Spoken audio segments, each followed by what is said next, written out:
Hello, Tony Gray. Sorry, I muted myself on the stream. I finally had it set up so you could hear me, hopefully, but instead I did that. So, what's going on? We've got Tony Gray with us from the NABLL board, but I originally met you as the GM of the Golden Bears. Correct. How you doing, Greg? Yeah, that's where we met in Utica. Was it Utica or was it in Nationals? No, it was in Utica. You gave me a hat. Oh yeah, that's right. Okay, good. And then we've been hanging out ever since. We've been spending a Yeah, lot of time together. yeah, absolutely love what you and Tony are doing down there. And I actually was just working with an intern down there. You guys are gonna have a pretty sweet setup rolling in, so I can't wait to see how that all turns out. That's gonna be pretty amazing. But before we get into too much, well, actually, you know what? We'll save the announcement. We do have a very special announcement that's happening, and we'll save that for a little bit. But first, I'd like to kind of jump into you are the development guy for the NABLL. So you do like the coaches meeting, the game streams.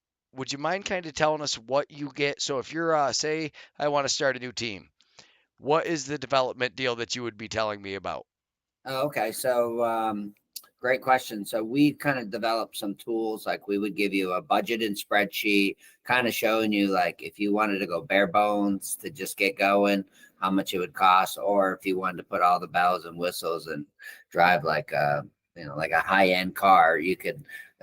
We give you kind of an idea like how much you can pay, and so pretty much ranges from like 4,000 to 20,000 if you really want to go crazy. And you would say, who would spend 20,000? You'll be surprised. There's some teams in the league that are spending quite a bit of money to do it. So that's one thing.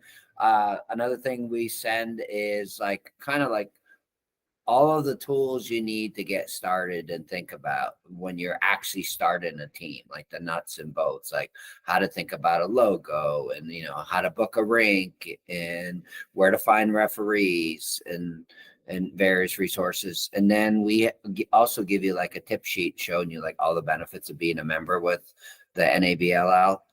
And then we also do, this kind of came on in the last 2 years. We started doing coaching sessions like with uh, Greg and I. He probably have heard this before, right? Because we're in year 3, but year 1 was just getting the plane off the ground. Year 2 was we were in the air and we're starting to kind of clean up the airplane. And so we started introducing things that weren't just for the GMs, which were for the coaches and the players. And so we started introducing some coaching sessions, and we were able to get Rod Jensen. We were able to get the Philadelphia Wings coach in. We got a PBLA coach, Neil Paulus, came in. We got one of our mental performance sponsors in. Hang on David one second, Morris. though. Let's, Yeah. I got to back you up there. So Neil Paulus, like you introduced him as a PBLA coach, but amongst his other legendary achievements, he is also the Netherlands coach, and that's something that the with the Utica Yeti. The first time I ever met Neil, he was kind of standing there, and he is just a natural coach, explaining things. Everybody that was there. Also, I've got the Iowa Dogfish logo because I know it was brought up. I didn't have it last time, so I made sure it was front and center for you today. But the yeah, so he coaches that. You coach Team Mexico. So, I mean, there is definitely a lot of experience. You guys are all modest and nobody likes to really say your accomplishments, but let's kind of jump in with that here and we'll kind of what you bring to the table. So, I was talking with somebody who knew you actually. He's a little bit younger than you. He was the water boy on a team that you were a part of, and that team was the Haudenosaunee national team. I mean, you were part of the first teams to get to go play internationally. What was that like? Oh, that was unbelievable. Like, so, I grew up like most natives in the East Coast with the six nations there. We pretty much just stay on our reservations. We don't travel much. The farthest I ever went was to New York City.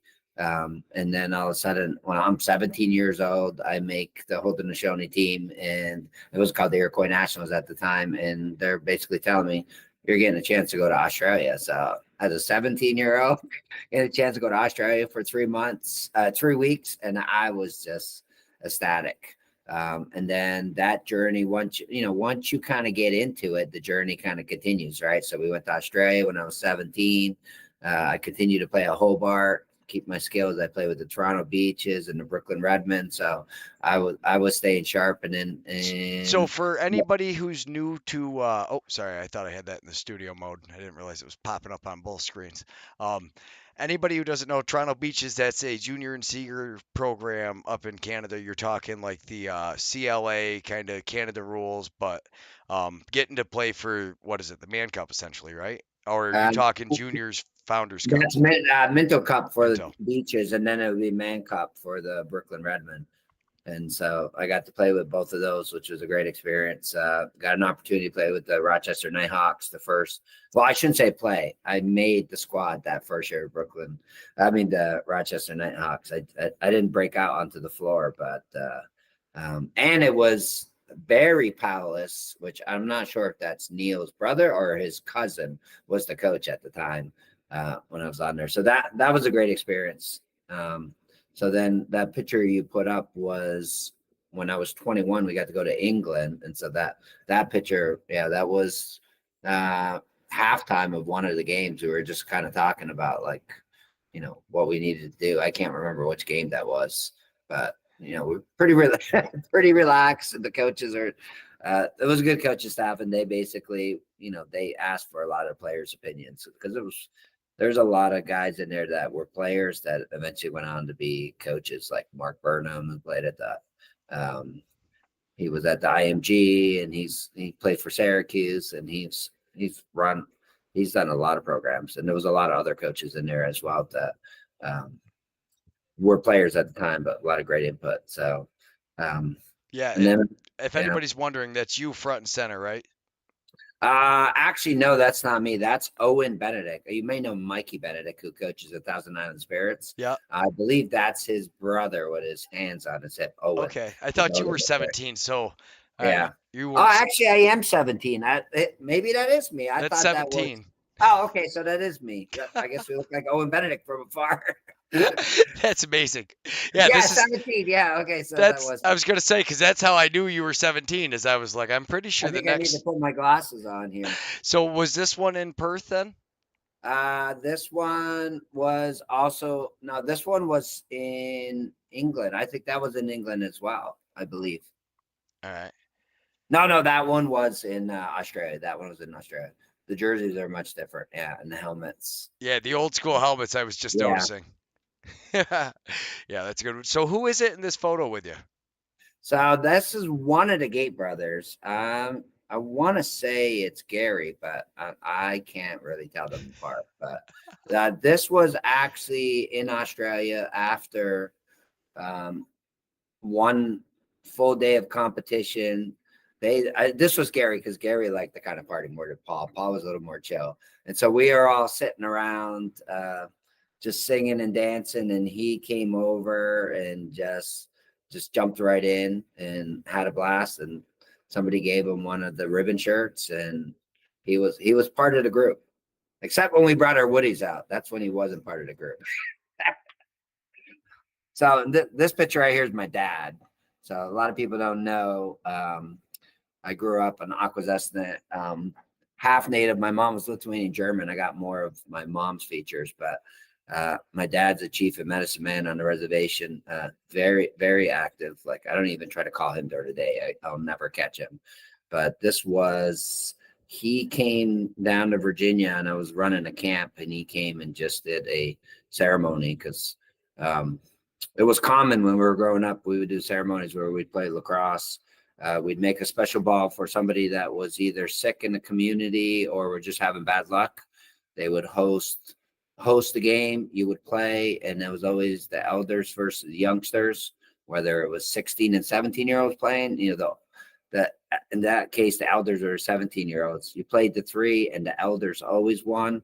My dad would bless the ball, and then by playing, we would activate the ball for the creator, and then at the end, we would give the ball to whatever family member that needed the ball, and they would give us a feast. And so I've always done that with all of my teams that I'm involved with. I always make a symbolic ball. I don't go through the actual ceremony that my dad does. Like, if he ever comes by, he has in the past has done a ball for me and shipped it over to me, but it's more powerful if he's there front and center. But so this was one of the, I think this was at Episcopal High School. He was just talking to a group of campers. Yeah, that's awesome. The medicine game is, some people don't understand there is a difference. Like you said, there's a lot of ceremony to it. It's, with the wooden sticks, traditional. It's definitely not the sport of lacrosse, and it's definitely not the sport of box lacrosse. But obviously there are similarities to it. So yeah, no, I love the stories like that. So you got to go to Perth. How long did you play with the national team? So I played for about 16 years with them. The tournaments were every 4 years. They still are every 4 years. So I got to play for 4 tournaments, and then I kind of took a little break, and then I started getting in the coaching scene. So I worked with the under 19 program in 2008. We went to British Columbia, came in third place, and then back in 2016, we ended up going back to British Columbia again. I was the head coach in 2008, and then I was assistant in 2016. And then after that, it was, life just got super busy, and things started to really pick up here in the Washington, D.C. area. So it's kind of hard because everything was in upstate New York. Yeah, everything's in upstate New York and Six Nations. I had my first chance to get to Six Nations. That place is pretty amazing. The ILA up there, really so a place you have to visit if you enjoy box lacrosse and want to check, out a storied location. I know it's not quite as old as a lot of the American boxes, especially when you talk like of what Onondaga has. But it's a very, very nice arena, and if you've never seen a senior A game live, do yourself a favor and get up there and see that, because wow, I got to watch that Chiefs game and they are something. But so that's kind of your experience. You've got, what, 20 years of international experience between playing and coaching? Yeah, probably even, I would even say more than that. Yeah, no, but I mean, to say on the Yeah, safe side, you got two yeah, decades of 20's a save. Yeah. 20's a safe, 2 decades of experience on the international scene, and that's probably why you were kind of picked of the as the board member to lead the development. So, I mean, just to kind of give everybody, because I've known you now for a couple years, and I didn't know you were part of that team until I saw Gaywas. I was talking with Gaywas Schindler, and he was like, yeah, I know Tony Gray, because I tried to name drop you for coaching Team Mexico, make it seem like I was cool and I know some guys. I was like, yeah, I know Tony. He's coaching out there. And then he told me, he goes, oh, so that picture where I sent you as I was a water boy, that was Tony was on that original team. It's like, oh. Yeah, and his mom was a board member with Haudenosaunee at the time too. I remember we used to travel. She was kind of like my mom away from home. Oh, that's awesome. That's so Yeah, cool to hear. I love the little backstories like that and how it's a big but small community. So you grew up in Akwesasne, which is pretty much the furthest east nation in New York, right? correct. Literally, it's right on the border. Usually, whenever anybody asks like where I live, I always say I fly into either Ottawa or Montreal and just come across the U.S. border. It's about 45 minutes in between both of those. Yeah, so I mean, definitely closer to Canada. That's Yeah. usually whenever anybody asks me where I live, and if I'm like New York and you're from out of state, they assume New York City, and I'm like, no, I'm way closer to Rutland, Vermont, and everybody's like, oh, that's weird. Yeah, New York's a huge state. It's one of those things. So yeah, you guys are all very humble. You don't talk much about your experience, but to the coaches, and really, that's one thing that this league has aimed to do is make sure that you guys take a few box players, and we're kind of growing box with the field players in the U.S. and trying to teach them the game of box and the benefits of how much better it makes your field game playing in box. Yeah, because there's some subtle differences, but there's some kind of smack you in the face differences, and I think we've talked about it in the past. And field players that come in pick up on those smack you in the face ones really quickly, like being on the wrong side of the floor, sweep and stuff like that. So we kind of aim to teach them in different avenues, right? The coaching clinics is one of the ways, but one of the things when I was leading up to earlier was we are the league. just went in with a partnership with Lax Life CA, and they have, I believe, what is it, over 1,000 drills, right? You can read it up the top, 150 plays. They have systems, they have evaluation tools, and we are, the league is paying for a membership for each team that's in good standings to kind of help with their development. Now, the level that we've purchased the highest level, so coaches can create their own drills in there. There's an app for it. It's really cool. I mean, you can go in and you can look at a play and you like, I want a power play, right? And you can go through and a la carte and pick the one you like.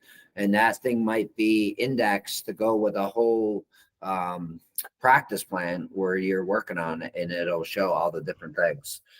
So this gentleman by the name of Chat, he's been phenomenal. He's played in the NLL, and he's really done like a superb job of setting up this coaching tool. And this was like a no-brainer when I brought it to all the other board members and said, this is something we really need to give to the programs, because we want the product on the floor to continue to be better and better, right? And we want to give people tools to be able to do it, right? So there's an example of him showing the app and drawing in the tools, and you can save it and you can send it to your players. It's really cool tool. So that will be shooting out to the teams in the next couple weeks. They probably will all have uh, the membership for that, and so that'll be like a 1-year membership, and then we're going to reevaluate and see, was it a useful tool, and if so,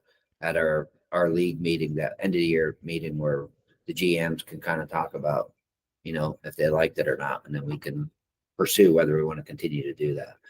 But I can tell you, I've already used it a ton already because I got to go in the driver's seat a little early. And besides being a board member, I'm also a coach and GM. So for the Golden Bears, so I've already used it in one of my practices and got tons of ideas off of it already.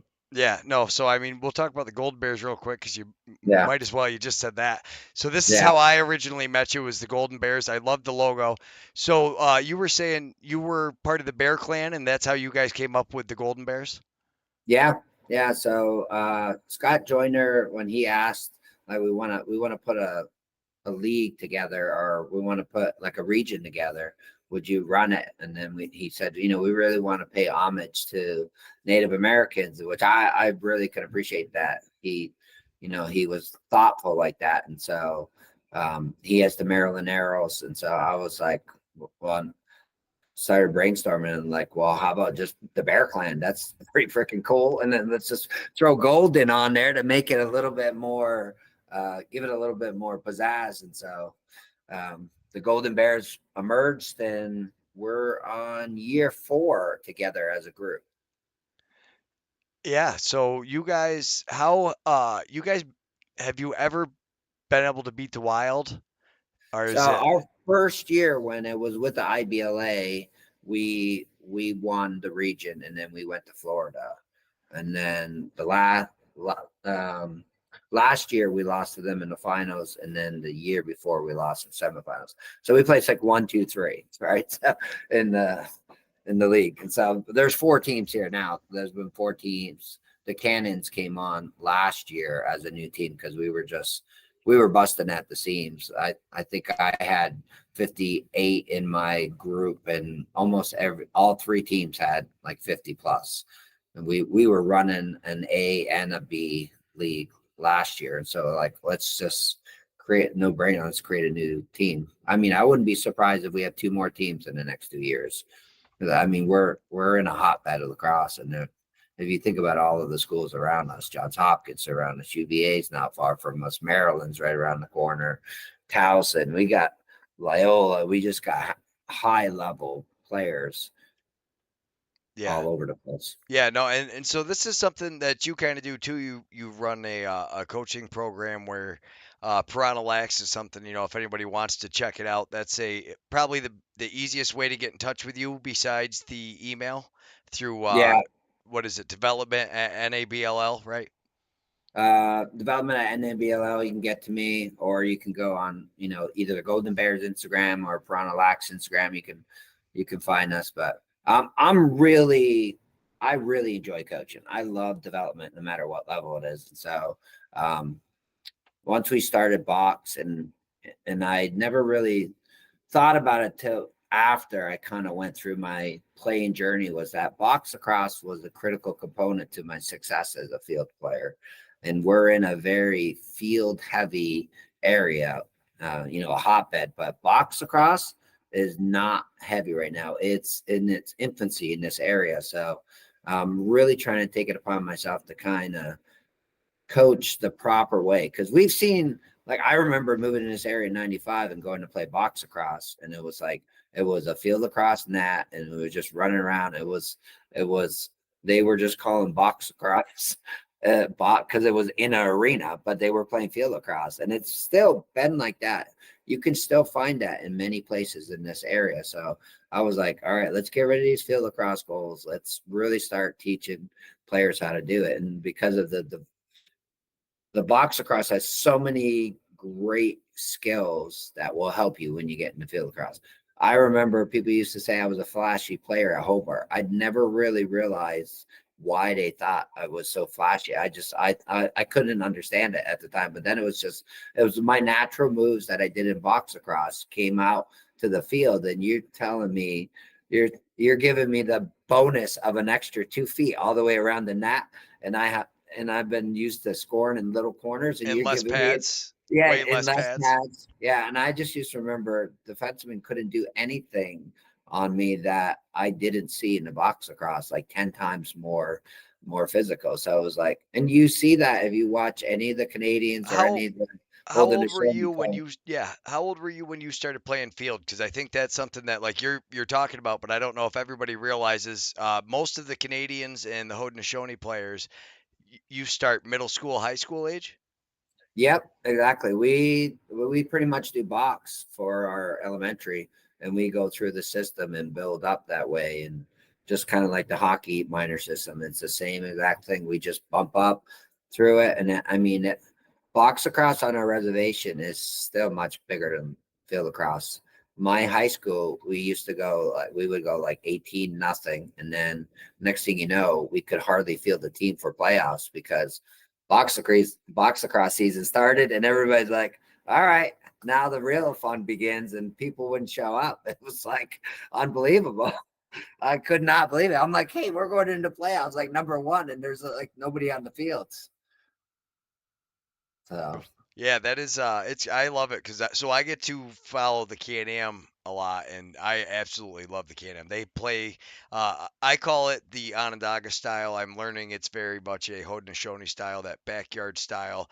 The ball, you never know where it's coming out of the stick. Like, is it behind the back, underhand, left, right? I yeah. mean, it's all over the place, but it's something that you have to hone in by yourself and with your friends, because coach doesn't want to see that until you've got it dialed into the point that it works. And even then, they still might give you a hard time for it. Unless it works, score a I goal with it, nobody yeah, minds. I will give credit to the field game that they coaches are now starting to be more open to behind the backs and use shovel passes and all these things that you only used to see from a select players. Now you're starting to see it open up. It's almost like when Curry started doing the drop back three, and now all of a sudden the NBA league, everybody's trying to drain threes before they even go for the twos because Curry kind of set the precedent for it. So it's the same thing with the Canadians and Haudenosaunee doing all that stuff, and everybody else like, hey, they're finishing. If we can kind of hone it, and let's go for it.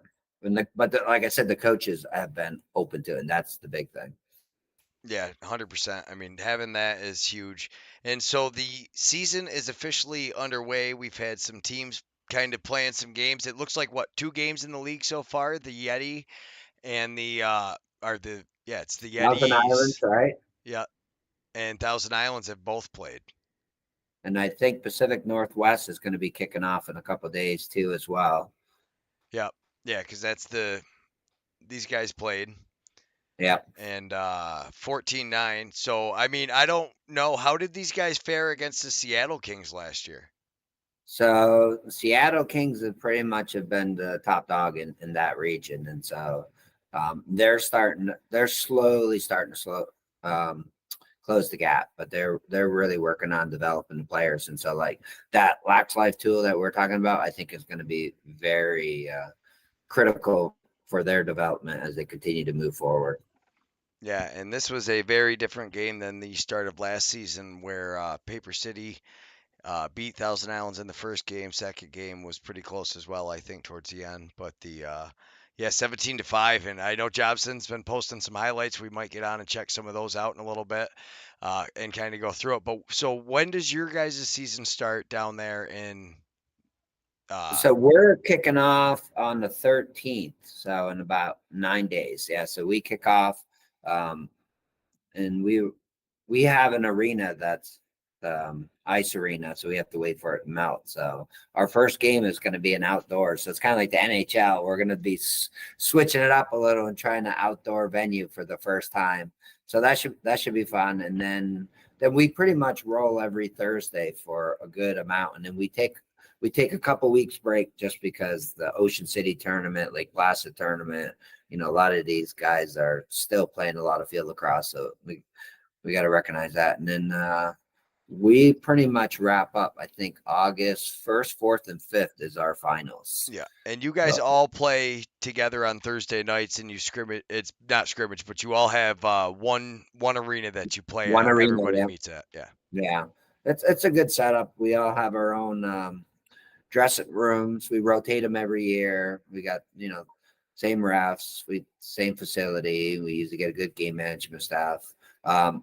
The barn because it's one of those ice hockey barns that has a 24/7 feed, which is great. It's great as a coaching tool. It's not great as a viewing tool just because I would take it back. It's great as a viewing tool if you pay for the membership. But if I download it to put it on something, it seems very far away. But when you have the membership, like I can zoom, like when I'm going through after a game and breaking it down, I can zoom into one side or the other so that I can see different angles, which is pretty cool. Sorry, yeah, that is Yeah. no, the technology has really come so far with everything. That's the only way I can kind of do what I do is just because everything is getting so integrated. But I mean, when you look this week though, there's a couple games firing up. You've got the Oswego Riverhawks taking on the Utica Yeti. That's in Oswego at the Chris Foley rink, and the weather looks decent, so they won't be sweating too bad up there. That's a hot barn in the middle of the summer. And Wow. yeah, the Oaks are taking on the Spirits again, and this time Oh, it's right going. away. Wow, that's a quick one. Yeah, no, they're doing like a home and home, so they could each get a chance to play, and then you guys kick off on the 13th. Yeah. Then the Arrows and the Wild also will be playing that same night. So we all do. I just was the one that got it up on the site quick. Yeah. So they'll be putting it up in the next couple of days. Speaking of which, so that is a big thing. If everybody wants their stats to be done, make sure they're in there. It makes it easier for us to take care of it. There's guys like Steven Stamp who, they like to cover these random leagues, especially going in the nationals. Maybe cover a couple guys. If you can get all your stats in, it gives them something to cover. So we're trying to run a bunch of different things and trying to grow this league as well as Can-Am and a few others. But the stats is really the biggest thing. So that is, I think, one of the biggest resources you guys offer to people is really the way the stats all take care of themselves. You can do it live during the game. It's automatically uploaded. Everything's done. And it seems pretty simple. Not that I've ever actually done it because obviously I don't run a team. I can't run on the floor either. So I've never done that, but everybody I've talked to that runs it says it's great. I know Molly Leary runs it seamlessly with Utica. I know Nate up in Thousand Islands. I can't remember her name. I'm sorry, but she runs all the stats up there for him. So usually there's a bunch of people that do that, and it's really great things. And then the other videos, so you've got them on the YouTube channel if anybody's looking for like the other coaching tutorials and stuff that you guys had. Yep, correct. And then we also have like the stream, like if you're interested in putting your games up on a YouTube, which we encourage, we can work with you on either Tim Tim or Rich can work on getting you set up for getting on those streams so that we can get viewership.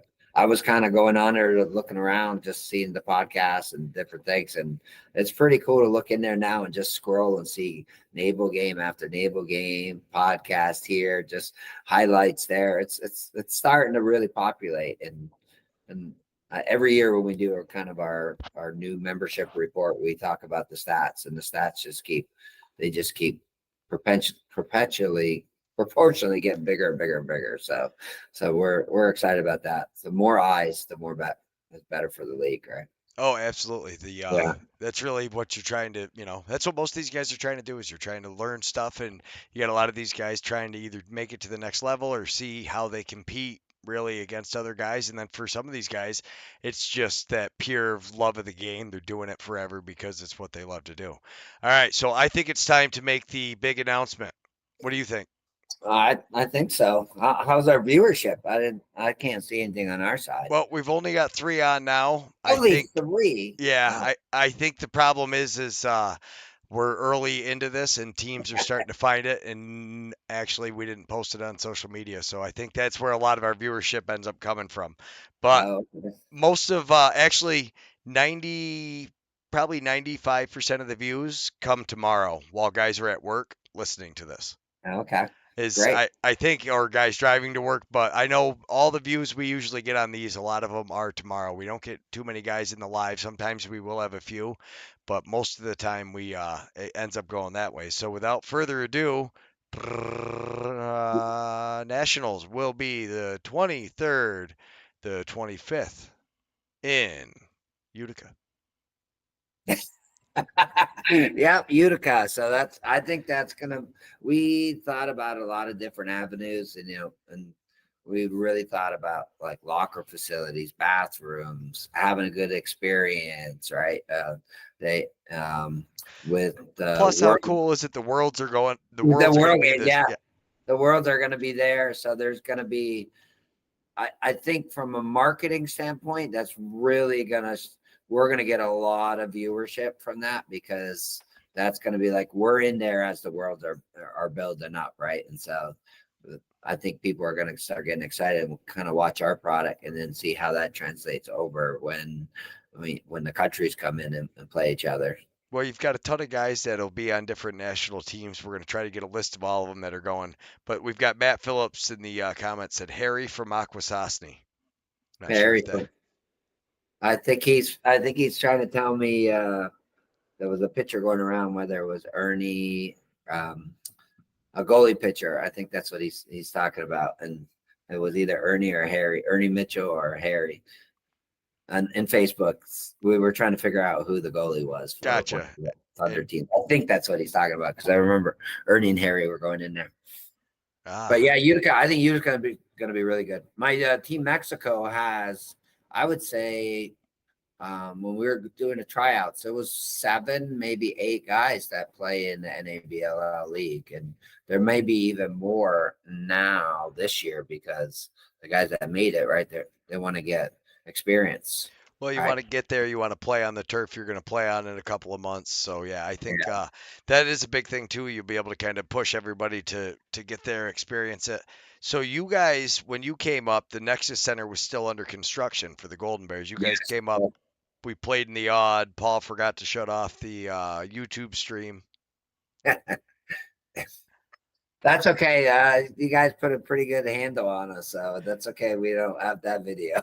Gotcha. We're okay with that one. Yeah. He said no. Oh, his name is Harry. So it's Harry from the Akwesasne from the Outlaws in the chat saying hello, I believe. Oh, okay, Joey gotcha. Yeah. Phillips' brother saying hi. Oh, okay. Yes. So, yeah, glad to have you out there. Thanks for writing in the chats. It's nice to see when we get people out there. Like I said, usually we'll get a few that kind of pop in here and there, but most of the guys end up watching this tomorrow, and it kind of goes from there. So Yeah. we've talked a lot about the development side of it. We've talked about the Nationals. Next, what I would really kind of like to dive into a little bit more with you is essentially the GM side of it. So, year one as a GM, I want you to answer this first, and then as a board Yeah. member, Okay. how did you feel everything went for the league. Like there was definitely a few things to work on, and then in year 2 you started to button things up. So like, what was that process like as a GM with a new league, and then kind of as a board member going through a new league, and like you said, getting the airplane together, then cleaning it up, and Yeah. Well, I think from a GM standpoint, I thought it went pretty flawless, not flawless, but it was really smooth because, you know, from the league prior, we didn't really have much communication. So we were getting communication, we were getting information, we were figuring out how to do things. If we didn't know how to do things, there was one or multiple people you could go to find the answer to. A lot of us kind of, piggybacked off each other to answer questions. We started gathering like suppliers, and a lot of the things that everybody was doing individually were just organically starting to come together from the GM standpoint. And there was a lot of contact. Like I know the first year in IBLA, I didn't meet any other GMs really. Even when I went to Florida in the nationals thing, I met one or two, but it was like there wasn't really much dialogue or opportunities. It was like quick one weekend off and that was it. But as soon as we started going under NABLL, we started having a lot of regular conversations, text exchange, email exchanges, well, seeing each other. Yeah, so it started to build. and that's evolved into now you guys have these huge Google Meets where everybody gets to jump on and kind of, talk things through. And really that has been, yeah, that's one thing. If anybody, sometimes we get some guys that are watching from outside of the country maybe, or don't know what the NABLL is. We've got a couple NLL fans or Can-Am guys. Every division is different. Each division operates on its own thing. Some guys do home and home. You guys do everybody plays at one arena.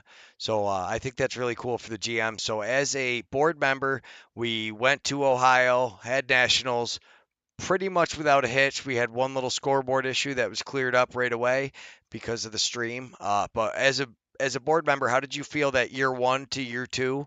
What did you think you guys really nailed, and what is it that you guys are focusing on? I think year one, we pretty much nailed like the big things that we wanted to talk about. Like we wanted to over communicate.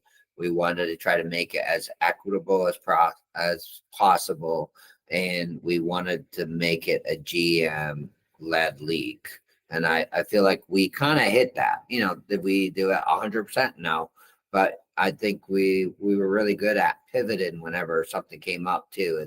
And since it's a GM owned league, it wasn't like, all right, you paid your dues, you're doing it this way. It was like, no, like this doesn't make sense the way we have it structured. So let's readjust it. And I think one of the things that people don't know about it is that there's 7 board members that we meet weekly almost throughout the whole year. It's not like we take months and months off. We meet weekly and we dive into every little topic there is. And sometimes it gets really tedious, but sometimes it's really cool. I mean, we think about scenarios that, when they come out, you're like, how did they even come up with that? It was because we dived in one topic and we thought about what about this and that. We got like A through Z plans for different things. Like we're excited for the growth of the Oh yeah, league.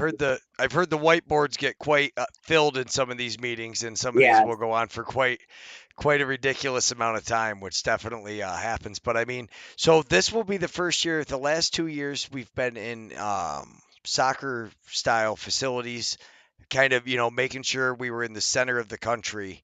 This is going to be a completely different experience as a GM, getting to or trying to make it to nationals.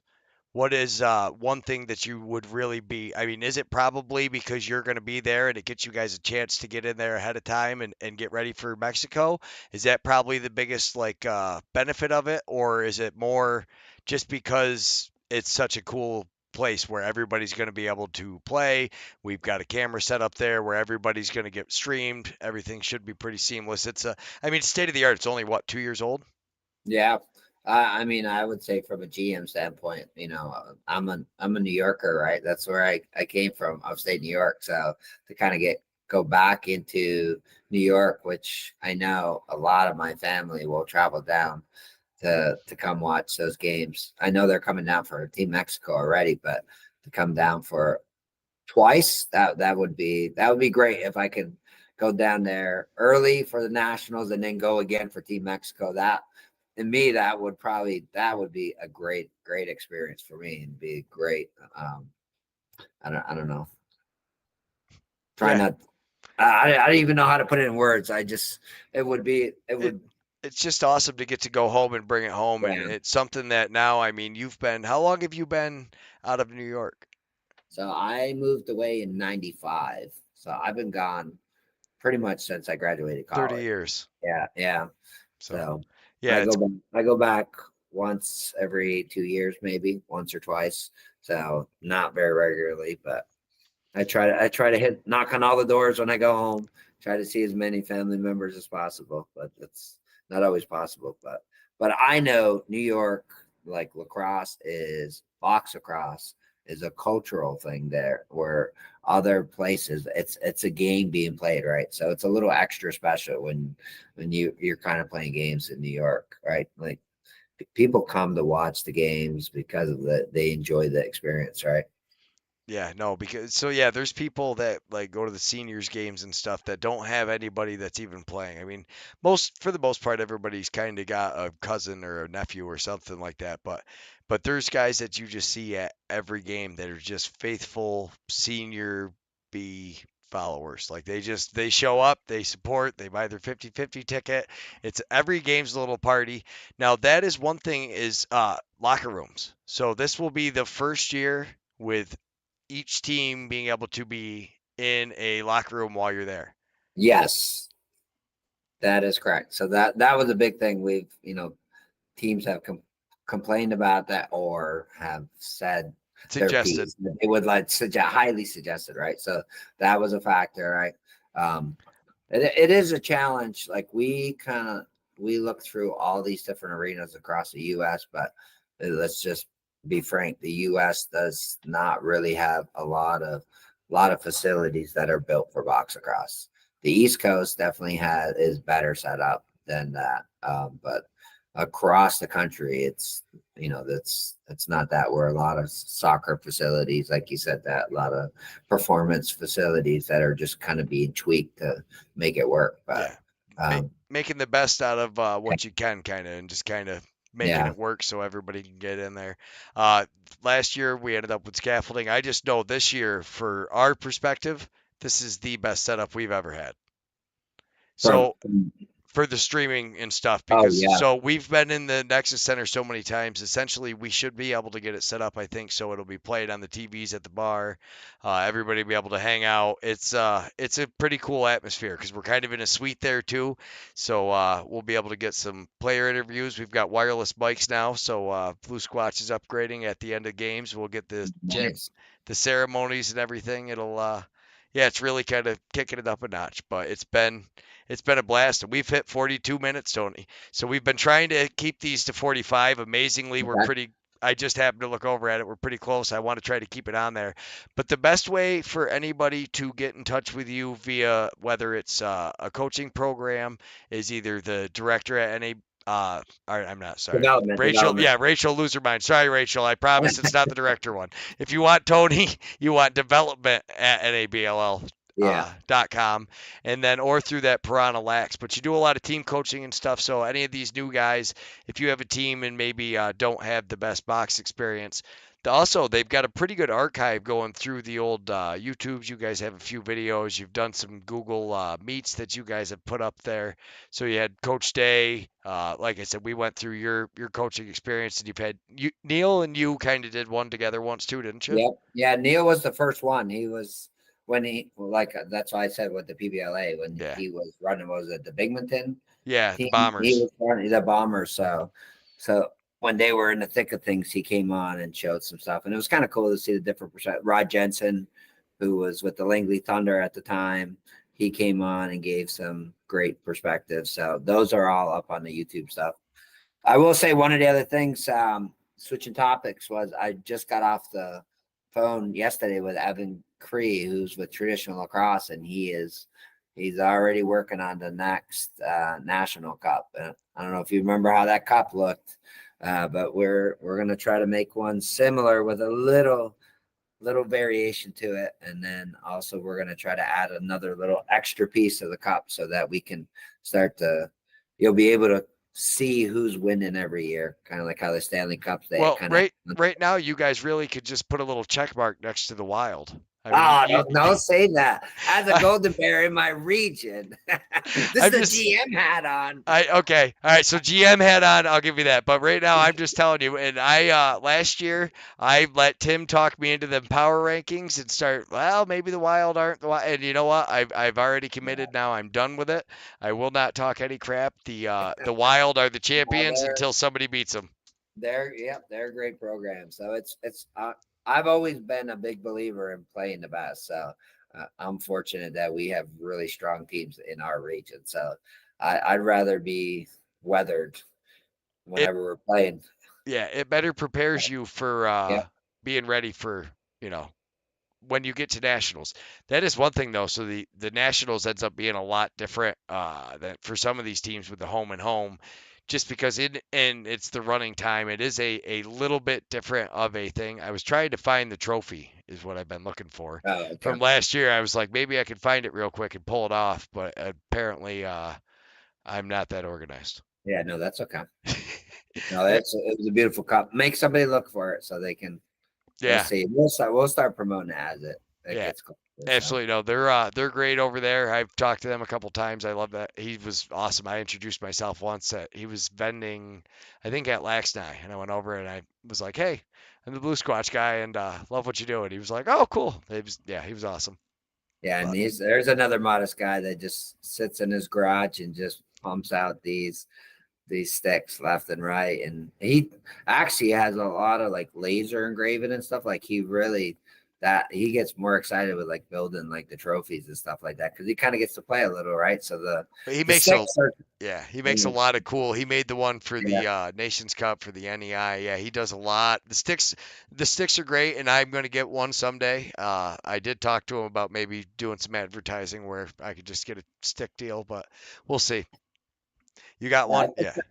I picked up. It's not his. I picked up a Patterson stick somebody gave. It's kind of roughed out here, but I got to put a new mesh in it. But I was like, somebody was basically giving this thing away. I was like, I gotta take this and just fix it up. Absolutely. All right. Well, Tony Gray, it has been an absolute blast. And this is the first time we did one without Rich, I think. Yeah, so we were able to talk. He wasn't cutting in. That guy is super busy. You want to talk about really getting into the lacrosse community? I mean, when you talk to him, he by the time it'll take 45 minutes to go through all the programs that he does now. It is unbelievable how many he's doing. Yeah. Adult, masters, grandmasters, women, Yeah. high school, youth. He just kicked off a U8 box thing on Thursday. So, or this Thursday, he's going to be kicking one off. Another program. I don't know how he does it. Yeah. He's nuts. More power to him. Absolutely nuts. He's Yeah. going to be on soon. We're going to try to get through. We wanted to get you on for the development. Try to get Dave Mather. He's got I think it's a wedding for his brother, so he's a little busy this week. Yeah. Try to hook up with him next week. Hopefully, we'll get it going.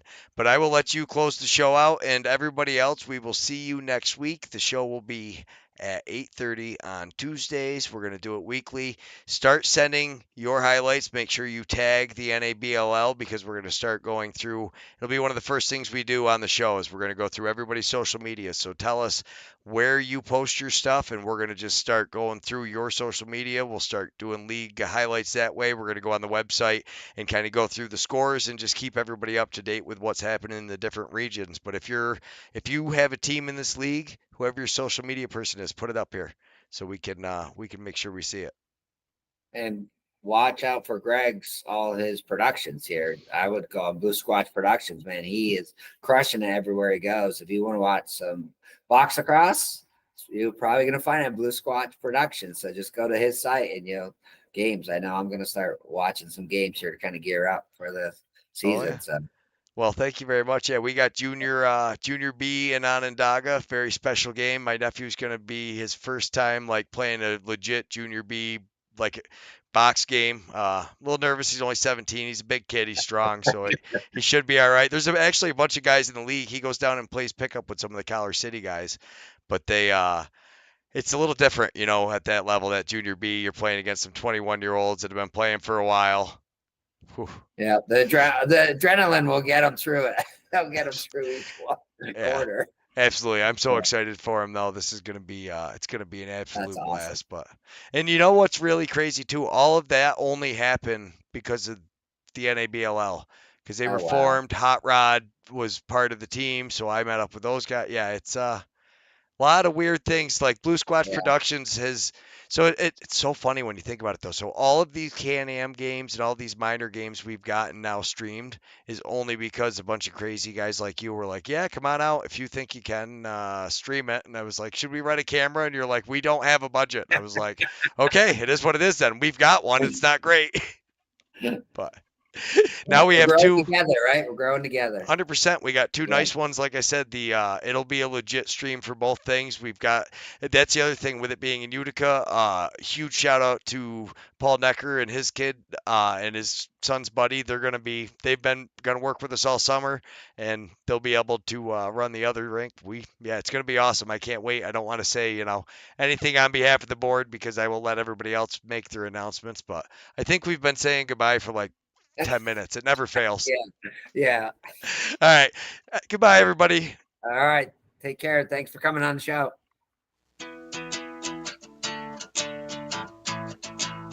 All right. And you're muted. I just played this for a couple seconds. Oh, he hung up.